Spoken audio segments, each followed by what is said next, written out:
Olá, tudo bem? Eu sou o Ricardo Mitucci e este é o seu podcast Leia a Bula, sua dose semanal de literatura e saúde da alma.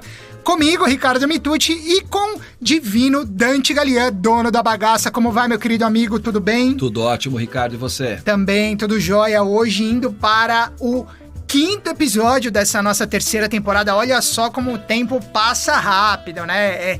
É frase feita, mas é verdade. Hoje seguindo nessa nossa jornada pelo que é próprio do humano, título este do mais novo livro do mestre Dante Gallian e que está baseando aí todas as nossas reflexões nessa terceira temporada do Leia a Bula.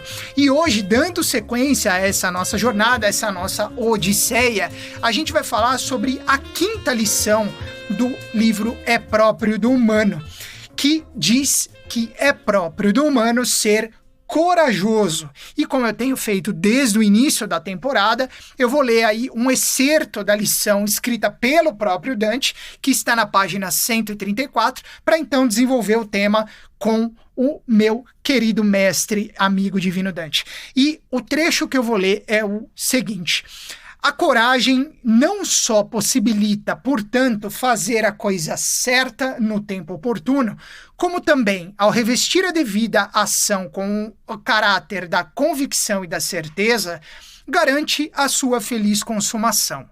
Pois um homem corajoso sai-se melhor em todas as coisas, ou seja, o homem corajoso como que atrai a sorte. Ela mesma, a coragem, instrui e garante a plena realização. Dante Gallian, autor deste trecho que acabo de ler, a pergunta que ele faz para abrir o nosso papo neste episódio é a seguinte: de que maneira a coragem instrui e garante a plena realização do ser humano? Coragem é uma palavra que vem do latim, né? Coraticum ou coragere, que é agir com o coração. A gente conversou um pouquinho sobre isso nos 2 últimos episódios, né? Nós falamos sobre fé, esperança, depois sobre reflexão e discernimento. E o personagem principal aí em toda essa nossa conversa foi, sem dúvida nenhuma, o coração. Você está lembrado, né, Ricardo? Com certeza. E claro, quer dizer, eu começo esse capítulo, né, justamente dizendo que a gente precisa ter fé, a gente precisa ter esperança para fazer aquilo que é próprio do humano, para fazer aquilo que é a realização da nossa própria beleza. Depois a gente viu que não basta só ter fé e esperança, mas é preciso também saber refletir, saber discernir, colocar a inteligência para funcionar dentro da perspectiva de que nós somos seres livres e responsáveis. E depois é preciso fazer, né? Acho que em outros momentos aqui do Leia a Bula, eu trouxe, se não me engano, na primeira temporada, o Shakespeare, né, que eu também trago nesse livro e de maneira particular nesse capítulo, né, quando no Hamlet do Shakespeare, a grande questão, a grande pergunta que é colocada lá no centro, no cerne da própria peça, né, to be or not to be, that's the question, né, ser ou não ser, eis a questão. A problemática pode ser formulada na perspectiva, pelo menos como o Shakespeare vai desenhando ela ao longo da narrativa, da trama, é que ser ou não ser tem a ver fundamentalmente não com o pensar, mas com o fazer. E fazer é questão de coragem, né? Eu acho que você vai trazer aqui, porque eu estou citando ele o tempo todo nesse capítulo, o Guimarães Rosa, né? Com certeza.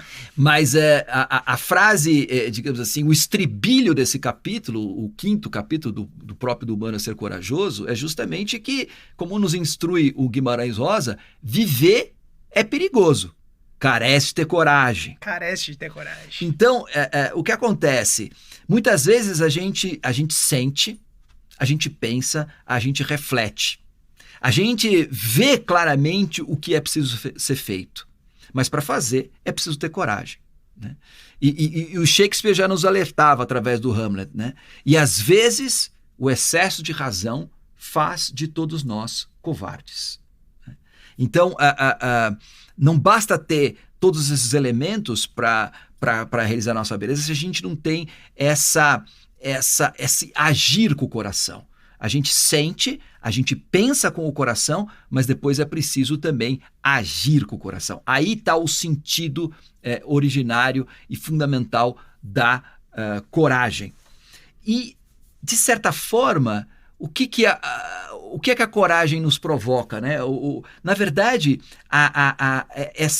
esse impulso do coração que nos leva a agir é uma resposta, né, que o nosso coração dá ao próprio universo, à própria história, à própria vontade que transcende a nós mesmos, né, que quer que a gente faça. Né? Há uma conspiração universal, podemos dizer assim, uma conspiração dos deuses, como a gente vê na Odisseia, que quer que a gente realize a nossa excelência, a nossa beleza. Né? E nesse sentido, por mais difícil que isso seja, por mais arriscado, por mais perigoso que seja, a gente pode contar de que a gente vai ter uma proteção para isso. Né? Porque há elementos, há forças comprometidas por isso. É interessante por isso que eu coloco nesse trecho, né, que o homem corajoso atrai para si a própria sorte. Né? E isso é uma frase que eu peguei da Odisseia, né? Quando o Ulisses chega na terra dos Feácios, né? E ele está lá um pouco com medo de entrar no palácio para falar com o rei, e pedir para que o rei o ajude a voltar para casa, assim por diante. Atena, mais uma vez, né, disfarçada de uma jovem camponesa, assim por diante, aparece para ele e fala assim: vai, né? Vai com coragem, porque um homem corajoso, né, atrai as benesses, atrai a simpatia dos deuses. Olha só que bonito isso, né? Muito, muito. O homem corajoso, a mulher corajosa é aquele que atrai a simpatia dos deuses. Os deuses querem que a gente seja corajoso. E na medida que a gente responde com coragem, né, o universo como também responde nos encorajando, numa espécie de um círculo virtuoso, né, em que coragem alimenta a coragem e assim sucessivamente. Com certeza, e já que você deu spoiler do que eu vou falar agora, né, Dante? Vamos lá, então. Você queria o quê? Só você pode me deixar em situação difícil? É justo, é isso aí. Já que você me pegou desprevenido e já falou de quem eu vou falar agora, aqui está ele, o grande Guimarães Rosa, que você cita nesta lição. Inevitável não citar Guimarães Rosa nessa lição, justamente por essa linda frase tão conhecida que você traz em Grande Sertão Veredas, né? Mas eu vou esticar um pouco essa questão que você coloca do viver é perigoso, carece de ter coragem, ampliando para um excerto que eu extraí da página 334 de Grande Sertão, em que Guimarães nos coloca o seguinte pensamento: o correr da vida embrulha tudo. A vida é assim, esquenta e esfria, aperta e daí afrouxa, sossega e depois desinquieta. O que ela quer da gente é coragem. O que Deus quer é ver a gente aprendendo a ser capaz de ficar alegre a mais, no meio da alegria, e ainda mais alegre ainda no meio da tristeza. Só assim, de repente, na horinha em que se quer, de propósito, por coragem. Será? Era o que eu às vezes achava ao clarear do dia. Você está falando que a própria Odisseia mostra que quando nós temos coragem, o universo acaba conspirando a favor, né? O universo nos impulsiona, nos auxilia. Mas quando Guimarães traz que o que a vida quer da gente é coragem, e trazendo para a contemporaneidade, para a vida real, a gente vive de fato essa vida perigosa que você mencionou há pouco na sua fala, também extraída aí de Grande Sertão. A pergunta que eu te faço, Dante, é a seguinte: como a gente consegue adquirir ou aprimorar esta coragem no nosso coração, no nosso âmago, diante de tanto perigo, de uma vida tão hostil como é que a gente vive hoje? Ou eu estou exagerando, mestre Dante? Não, muito pelo contrário. Uma das reflexões, acho que mais importantes que eu faço nesse capítulo é justamente aquilo que eu chamo de terceirização da coragem. Que é justamente um fenômeno muito característico da modernidade e que se radicalizou nessa hipermodernidade que a gente vive, em que a gente acabou acreditando efetivamente de que a razão, a ciência, o mercado, o Estado, enfim, todas essas outras instâncias que compõem o nosso mundo, a nossa sociedade e assim por diante, garantiriam a nossa segurança. E a gente ouve falar, né? Nunca foi tão seguro viver nesse mundo, né? E a gente tem hoje sistemas de segurança cada vez mais sofisticados, né? A gente tem uma medicina muito avançada para nos dar segurança na doença e recuperação da saúde. A gente tem segurança bancária, segurança disso, segurança daquilo. Então, o que acontece é o seguinte, foram nos vendendo uma imagem, uma ideia de que a gente estava caminhando para um mundo cada vez mais seguro. E se a gente está caminhando para um mundo cada vez mais seguro, garantido por todas essas instituições, né? O Estado, o mercado, a família, as instituições de maneira geral, para que ser corajoso? Né? Para que ser corajoso? É só ter dinheiro. Tá resolvido. Tá resolvido, né? Só que a gente está observando, né, que nós estamos vivendo um momento meio que apocalíptico, né? A gente está percebendo que toda essa imagem, esse produto que foram nos vendendo nos últimos tempos, né, dessa suposta segurança, de querer passar a ideia de que talvez viver já não fosse mais tão perigoso, está caindo por água abaixo, né? Tá se rompendo, né? E tá mostrando uma face terrível, né? Quase, digamos assim, um pouco a volta dos 4 cavaleiros do Apocalipse, né? Que a gente já teve há 2 anos atrás, né? A peste, né? Agora nós estamos vivenciando, nesse momento, 2022, a guerra. Né? E já está se falando, como consequência da guerra, o problema do desabastecimento, da hiperinflação, né? Que é a fome, o terceiro cavaleiro, e claro, só resta o último e mais terrível deles, que é a morte. Estamos roubada, mestre. Não é? E diante de tudo isso, o que a gente vai percebendo, Ricardo, claramente, é que viver sempre foi, continua sendo e será sempre perigoso. Portanto, a coragem vai ser sempre necessária.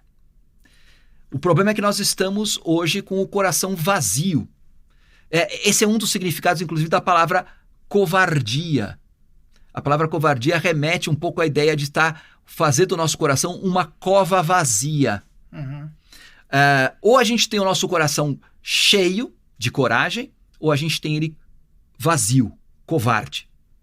Então, de fato, a questão que você traz, até remetendo ao trecho do Guimarães Rosa, é talvez um dos maiores desafios que o ser humano enfrenta no mundo de hoje.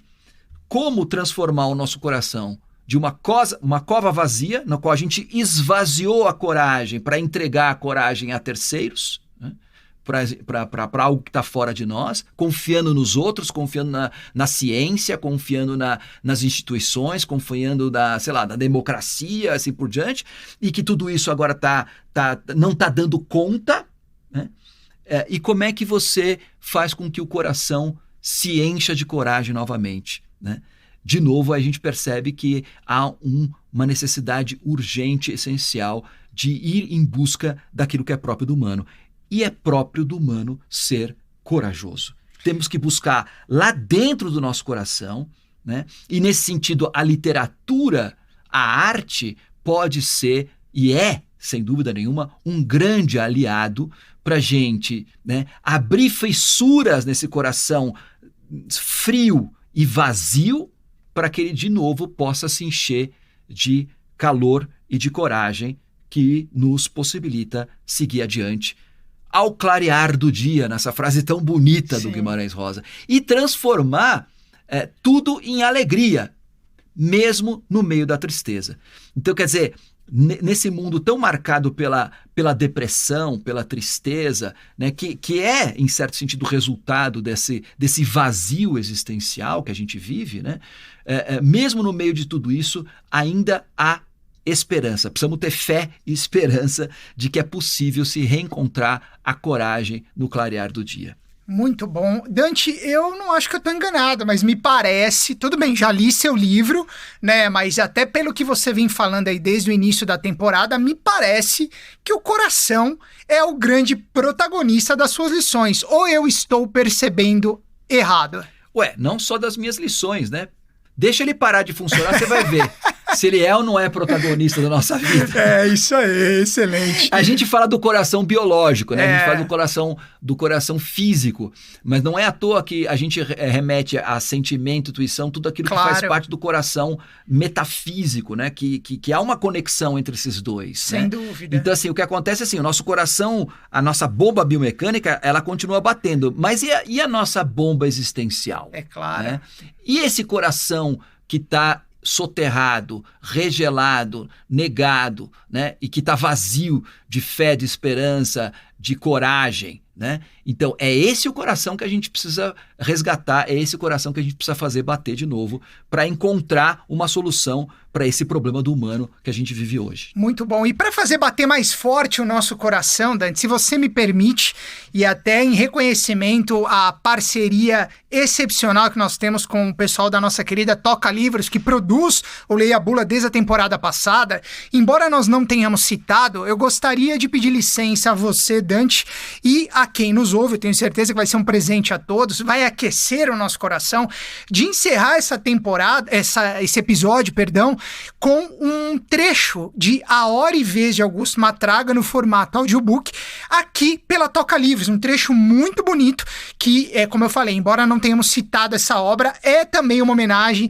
ao autor citado no episódio de hoje, o gigante Guimarães Rosa, e com isso a gente encerra o nosso episódio. Pode ser, Dante? Tudo bem? Não podia ser melhor. Tenho certeza que nosso querido diretor artístico vai adorar essa ideia e vai caprichar nessa edição. Então, com vocês, A Hora e Vez de Augusto Matraga pela Toca Livros. Mas antes disso, eu me despeço de você, Dante. Foi um prazer incrível mais uma vez estar aqui. A gente se encontra na próxima semana. Muito obrigado. Beleza, Ricardo. E coragem para nós todos. Coragem para nós todos sempre. Um grande abraço a todos vocês que estiveram conosco. E este foi o 5º episódio do podcast Leia a Bula, sua dose semanal de literatura e saúde da alma. Comigo, Ricardo Mitucci, com o mestre Dante Galian. Deleitem-se agora com Guimarães Rosa e a gente se encontra na próxima semana na sequência da nossa Odisseia. Um grande abraço e até lá. Toca Livros e Editora Global apresentam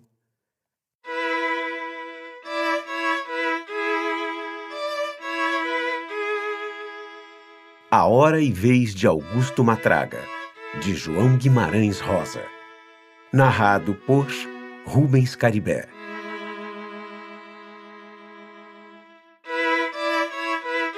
Matraga não é Matraga, não é nada. Matraga é Esteves, Augusto Esteves, filho do coronel Afonso Esteves, das Pindaíbas e do Saco da Imbira. Ou Nhô Augusto, o homem. Nessa noitinha de novena, num leilão de trás da igreja, no arraial da Virgem Nossa Senhora das Dores do Córrego do Murici.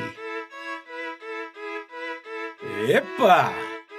Nomo Padre Filho Espírito Santo, amém! Avança, cambada de filho da mãe, que chegou a minha vez!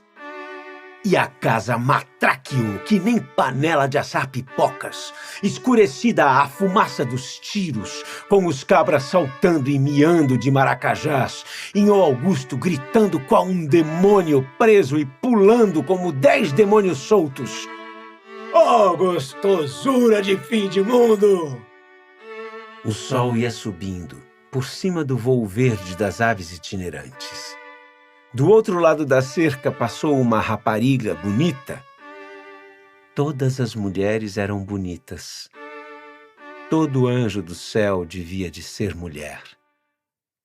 Inhô Augusto pegou a cantar a cantiga muito velha do capial exilado. Eu quero ver a moreninha tabaroa arregaçada, enchendo o pote na lagoa. Cantou longo tempo, até que todas as asas saíssem do céu. Não passam mais. Ô papagaiada vagabunda, já devem de estar longe daqui. Longe onde? O mucurisca como ronca trovoada no meu sertão, na minha terra abençoada. Longe onde? Quero ir namorar com as pequenas, com as morenas do norte de Minas. Mas ali mesmo, no sertão do norte, meu Augusto estava. Longe onde, então? Toca Livros, trazendo vida a seus livros.